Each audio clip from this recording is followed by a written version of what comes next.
If you ever buy a box of cookies at the grocery store and you have every intention of sharing it, but somehow those cookies never make it home, you're That's a cookie crime.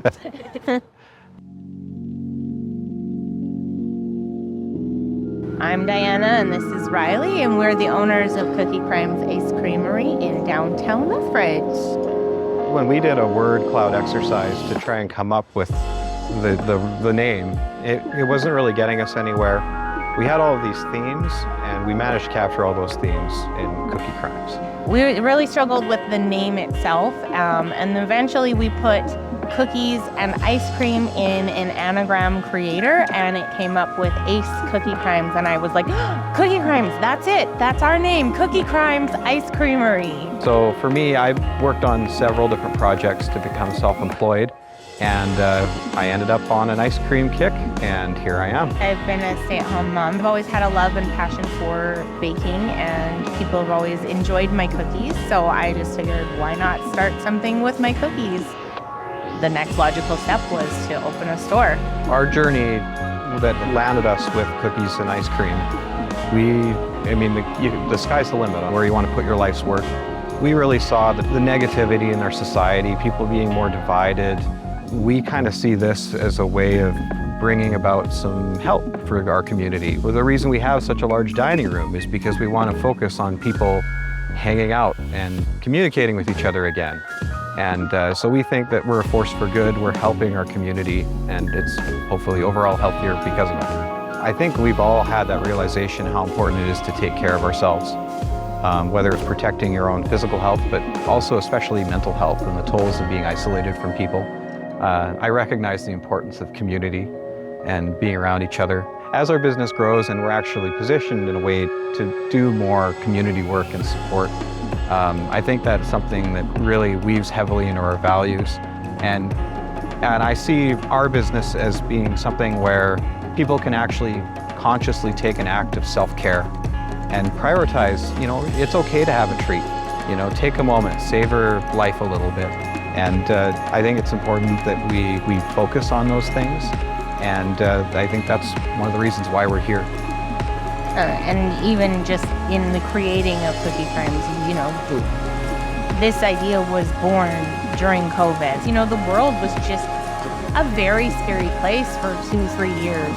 And Cookie Crimes, it has become a place where we can forget about all those things. Even if it's just for a minute, you can come in and you can feel safe, you can feel recharged, you can connect with your friends and family. Some of the things that we do in the community, we participate in a lot of community-based events. We also have free bottles of water that are always refrigerated, available to anybody. Our bathrooms are also open all the time, so anyone can feel comfortable using the bathroom, and we feel that that's very important, that everyone can come and feel welcome and have a safe place to be and not feel judged or anything.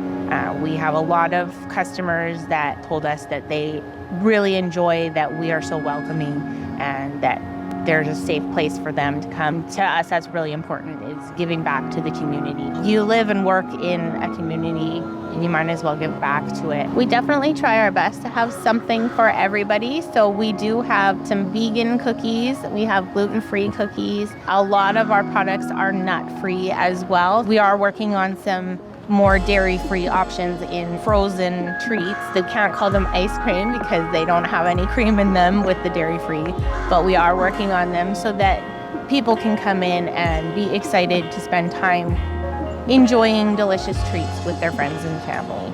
Yeah, about the only customer class you wouldn't be able to reach is maybe sugar-free.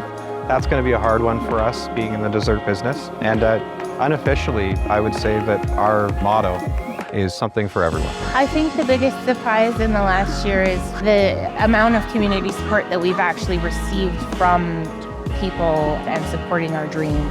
Realizing that we made this happen. This has been a long, hard journey to get to a year. Every step of the way has been worth it. It's been hard to be away from my family, especially for me. Being away, I've been a stay-at-home mom for the last 8 years, so being away from my kids for longer times of the day is harder than I thought, but it's so worth it to show them that if you have dreams, you can achieve them. You just have to put in the work, and it is 100% worth it. I had a youth leader that was in her 70s at the time, and she used to always say, you're never too old to do something that you believe in or that you want to do. And I've always embraced that as well. When you get frustrated, you can take that energy and you can focus it into something. Now, we focused it into something wildly dangerous with our finances, high risk, but high reward potentially, right? For me, the biggest surprise when we did this is because we had to really separate work and family a little bit more. Diana's having to work later hours. So I've had this kind of surprising resurgence in becoming a bit of the family man again.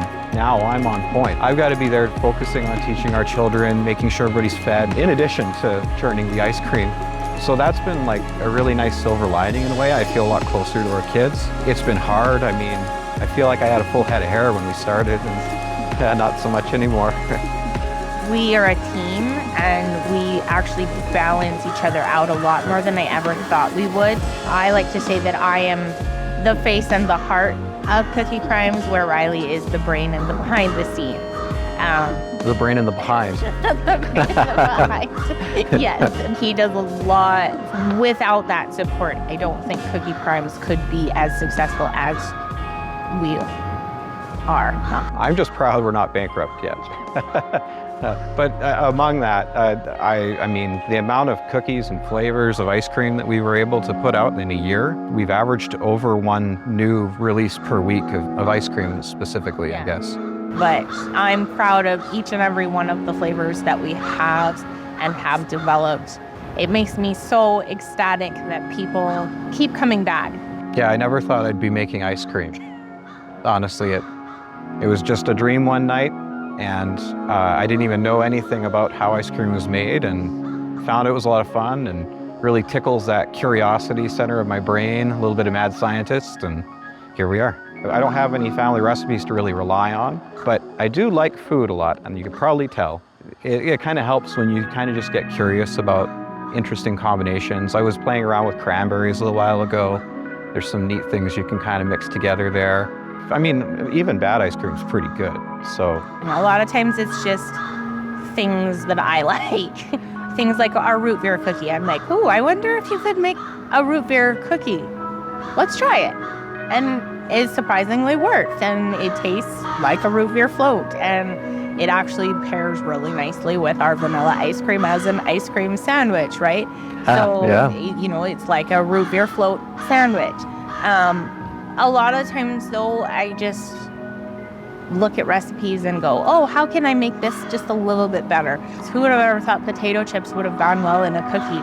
Just combining the sweet and the savory and the salty and all of those good, delicious ingredients to make such an amazing cookie that is well loved. A lot of times it's just, what can we throw in to make it better? Yeah, we do take inspirations from the public as well. Most recently, we worked with Colbanks Elementary School. We came in and we actually churned several batches of ice cream in their classroom with them, taught them about hot and cold and all the science behind cookies and ice cream. And then they were left with an assignment. Each class was going to invent their own ice cream flavors.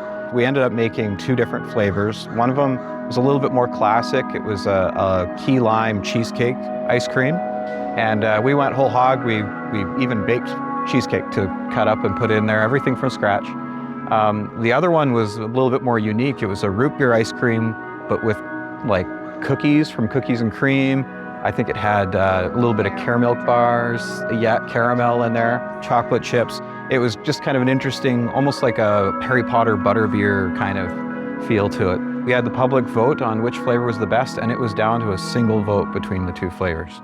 We source our ingredients primarily as locally as possible. We do our best to keep our dollars within our local community and build that community of resources.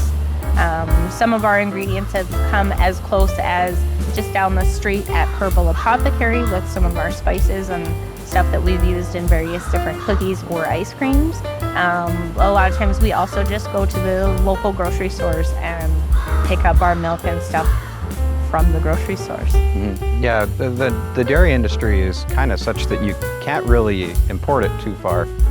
So just by virtue of that, we're supporting the local farm industry with our products.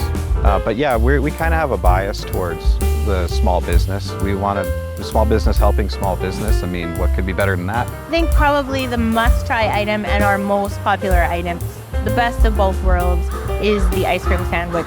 It is a build-your-own ice cream sandwich. I think we did the math the other day, and I think there's 512 current combinations of ice cream sandwiches.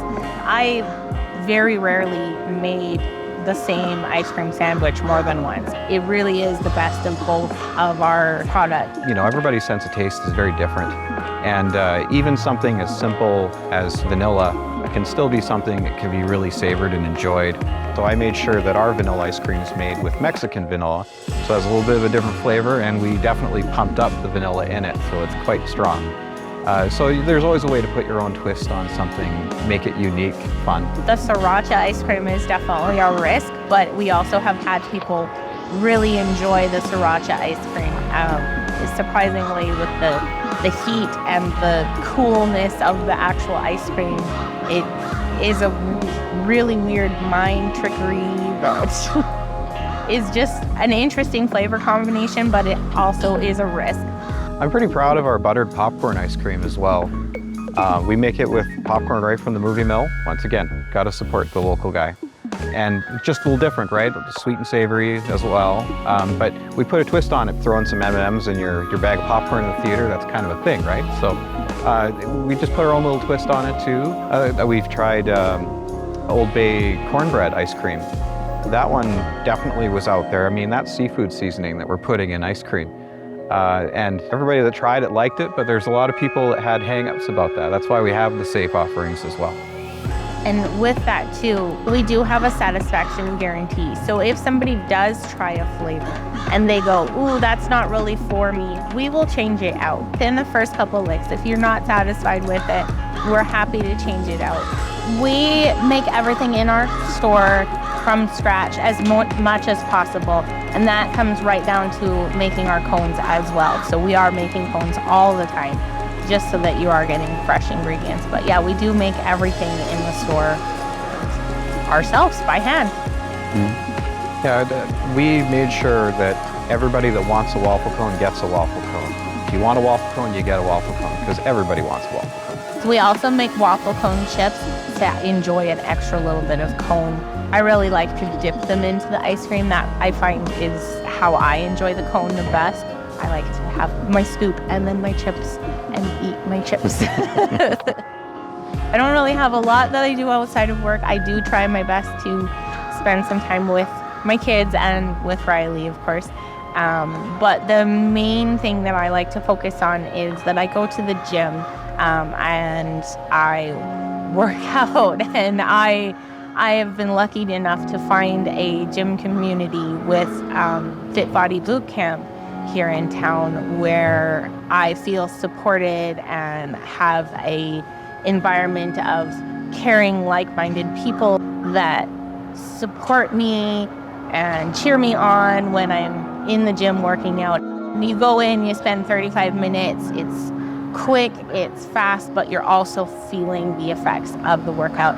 And when I'm working out, allows me to come in to my store and lift my giant mixing bowl and my 20 kilogram sacks of flour, sugar, and easily do those without struggling, and I benefit from that. So I do really enjoy going to the gym. I used to go to a gym where I would do some powerlifting, and for me, I really, really enjoyed the powerlifting. It was so much fun, and it was something I never ever thought that I would be a person that went to the gym and be a person that enjoyed doing things and lifting heavy things. And I really do enjoy it, and hopefully one day I'll be able to get back to powerlifting, because it was so much fun. I really like making things. And so for me, anything I can do to explore that avenue. Woodworking was kind of an early hobby of mine, but even before that, When I was working at the movie mill, I made like a 12-foot tall Optimus Prime out of cardboard, and we stood it up in our lobby. And so that kind of thing just kind of really tickles me. For me, it's getting exactly what you want. There's a lot of furniture in our house that I made. I sleep on a bed frame that I built. And so for me, getting to work with my hands, getting to teach myself new skills, that just really engages my brain. And it's great, but it is something that makes me happy. A lot of the things in our store have actually been built by Riley. And I felt that that was very important, that we incorporated some of our extra skills into our store. So our counter facade and the counters were made by Riley, and the pictures we have in the store, the pixel art as we like to call it, I'm very proud of him for making those. And they are very well liked and well received, and definitely went on with what we were trying to do with making it unique, but also bringing in elements of ourselves. He also does 3D printing, and so we have some 3D printed things in the store just to kind of incorporate those things as well. So our tabletop, like the actual surfaces, are about the only thing I didn't build in there. And that was built by a man named Jacob, the Bearded Ox. So shout out another small business. But he ends up finding wood that has fallen in the neighborhood, in town. And so he mills it, he kiln dries it, and makes this fantastic resin art kind of combination thing. And he was so happy to make the tables for us, especially when I kind of gave him the project. And I'm like, you can just put any color you want, all the sparkles. And yeah, I think he did a great job. Everybody makes a comment. If first time there's so many things to point at and say, hey, this is kind of cool. And I think it's all within the vein of what we stand for. We're making all of our products from scratch as much as we can. And even the furniture in there comes from the surrounding town. We made it here. if I were to go back and talk to myself, there's a lot of advice. There's going to be a lot of sweat, tears. Well, there's still tears, sometimes even blood. But every step of the way is worth it. The journey is hard, it's long hours, but it is worth it to be able to show our children and be genuine. And I think all things are possible. And I know that past me is very proud of current us, and I will be proud of future us. Yeah, when we opened, we were right on the tail end of when COVID was starting to relax a little bit. And so it was a risk. And I think if I were to talk to my past self, I'd reassure myself, things are going to get better, conditions are going to improve, people are going to start coming out again. Things are going to be okay, you just need to hold on, you need to be smart about things. I think the location we have is perfect. And I feel like we just got really lucky. We happen to be looking at the right time. We have this amazing location literally in the heart of the city. If you look at the map inside of our store, we have pinned our location, the gold pin on the map of our city. You will notice that it is in the heart of the city on that map. Yeah, it was a long path finding a location. We looked all over a number of commercial properties outside of downtown. Another odd thing about our store, I mentioned the vault. So our store used to be a cannabis shop, or I don't even know if it was open for terribly long. But with all the security required around opening such an establishment, they had to put a safe in, or a vault in there. So we have we keep all our cookie crime recipes in there. Mostly just ingredients. Yeah, in truth, it's a stock room now for us. But it's a bit of novelty to just say, yeah, we have a vault. The vault didn't really, it was cool. And it was a cool addition to say, oh yeah, we have a vault, we're Cookie Crimes, and haha. But I think we would have picked this location whether or not we had the vault in there. I think, like I've said before, I think that it just was meant to be. This is where Cookie Crimes was meant to be. Festival Square wasn't here when we signed the lease. We knew it was planned, and it was like 2-foot wide gravel path along the glass to get to the store. And so the vision of this, we had heard on paper, but we kind of had to take it on faith that this was going to be the right fit for us. We kind of felt like it made sense to be in downtown. For a small business opening up, you just can't buy foot traffic. And I think we really complement the businesses around us really well. I love our 6th Street neighbors. 6th Street is the best street. That's all I have to say about that. There's so many mom and pop shops here, I don't think people realize. I mean, just going up and around the block, there are, 60 plus businesses out there easily. A lot of us other business owners do try our best to support other businesses, and especially the mom and pops. And it's, as an owner, it's very important to do our best to put our money where our mouths are, basically. Like, we practice what we preach, and we do our best to support local, buy our books local, buy our spices local, buy our clothing local. It really does benefit the whole community. When you support local, your dollars stay local. I really do feel that it's almost a fiscal responsibility as a citizen to support local businesses, even if it's just a touch more. I think the cost otherwise is not worth it. I feel like there's always been a bit of a bias about downtown. There's kind of been an attitude or a feeling about it, but being here regularly, day after day, downtown is a vibrant part of our city, and I don't think people realize what they're missing out on. There's so many more reasons to come downtown, and you can't just write it off. Please come check it out. I don't think I consider myself a criminal. I think Riley is more of a flavor criminal than I am. But I think everyone can be considered a cookie criminal in the Cookie Crimes family. I believe that we are the mom and pop of the Cookie Crimes family, but I don't think anyone is truly a criminal when it comes to food. I'm not a criminal. When we had our grand opening, we had the police chief here. And so we got him on record because we asked him if anybody be prosecuted or charged with a cookie crime. And he confirmed that cookie-related crimes are safe. So you're good there.